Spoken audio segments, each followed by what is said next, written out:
Hero আলমের সিনেমায় গাইবেন রানু মণ্ডল। বিপুল ভোটে নিউ ইয়র্ক সিটির কাউন্সিলর হলেন নায়িকা পূর্ণিমার বোন।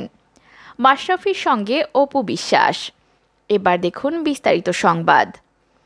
হিরো আলমের সিনেমায় গাইবেন রানু মণ্ডল। একের পর এক চমক দিয়ে যাচ্ছেন হিরো আলম। তবে তার যেমন ভক্ত রয়েছে তেমনি সমালোচকদের সংখ্যাও কম নয়। আলোচনা সমালোচনার তোয়াক্কা না করে আপন মনে কাজ করে যাচ্ছেন তিনি। খুব শিগগিরই নতুন সিনেমার শুটিং শুরু করতে যাচ্ছেন হিরো আলম। তার নতুন 2 সিনেমায় 2টি গানে কণ্ঠ দেবেন রানাঘাটের স্টেশন থেকে বলিউডে পৌঁছে যাওয়া রানু মণ্ডল। বিষয়টি গণমাধ্যমকে নিশ্চিত করেছেন হিরো আলম নিজেই। তিনি বলেন, রানু মণ্ডলের সঙ্গে আমার আজকেই কথা হয়েছে। তিনি আমার ছবিতে গান গাইতে সম্মতি দিয়েছেন। আশা করি তার গানগুলো দর্শকরা গ্রহণ করবে। হিরো আলমের প্রোডাকশনের তৃতীয় এবং চতুর্থ সিনেমা দুটি পরিচালনা করবেন রাজু চৌধুরী এবং বাবু রেজা। আগামী 20শে নভেম্বর থেকে সিনেমার শুটিং শুরু হবে।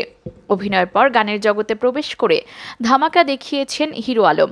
কয়েকদিন পরপরই বাংলা, ইংরেজি, হিন্দি, চীনা ও আরবি ভাষায় নতুন নতুন গান ইউটিউবে প্রকাশ করেন, যা কিনা ঘণ্টা পেরোতেই লাখ লাখ ভিউ হচ্ছে।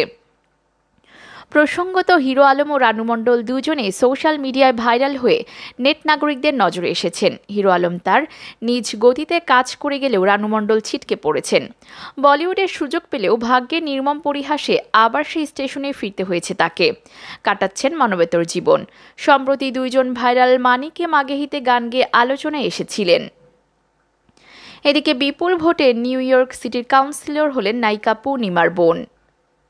যুক্তরাষ্ট্রের নিউ ইয়র্ক সিটি নির্বাচনে বিপুল ভোটে বিজয়ী হয়ে ইতিহাস গড়েছেন বাংলাদেশি বংশোদ্ভূত শাহনা হানিফ। শাহনার পৈতৃক নিবাস চট্টগ্রামের ফটিকছড়ি। তিনি সম্পর্কে ঢাকায় সিনেমার জনপ্রিয় নায়িকা দিলারা হানিফ পূর্ণিমার ফুফাতো বোন।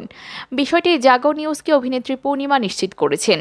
সেই সঙ্গে বোনের এই জয়ে আনন্দ প্রকাশ করে সবার কাছে দোয়া চেয়েছেন তিনি।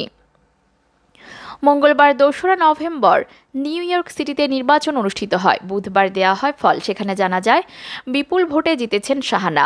প্রথম বাংলাদেশি বংশোদ্ভূত এবং প্রথম মুসলিম নারী হিসেবে নিউ ইয়র্ক সিটি নির্বাচনে কাউন্সিলর নির্বাচিত হয়ে রেকর্ড গড়েছেন তিনি। শাহনা হানিফ ব্রুকলিনের নির্বাচনী এলাকা ডিস্ট্রিক্ট 39 থেকে নির্বাচিত হয়েছেন। তিনি পেয়েছেন 28,252 ভোট, যা মোট ভোটের 89.3%। তার নিকটতম প্রতিদ্বন্দ্বী কনজারভেটিভ দলের প্রার্থী ব্রেট ওয়েনকফ পেয়েছেন মাত্র 2,522 ভোট, যা মোট ভোটের 8%। পূর্ণিমা এই প্রসঙ্গে বলেন, শাহানার জয় আমাদের পরিবারের জন্য অনেক গর্বের একটি বিষয়। অনেক আগে থেকে সে এর সঙ্গে জড়িত ছিল। এজন্য অনেক স্ট্রাগলও করেছে। অবশেষে সে এর ফল পেয়েছে। খুব কম বয়সে সে এটা অর্জন করেছে। ওর জন্য দোয়া করবেন সবাই। পূর্ণিমা আরও জানান, শাহানা হানিফের জন্ম এবং বেড়ে ওঠা যুক্তরাষ্ট্রে। সর্বশেষ 2016 সালে শাহানা বাংলাদেশে এসেছিলেন। তার এই আশা ছিল মূলত বাংলা শিখতেই।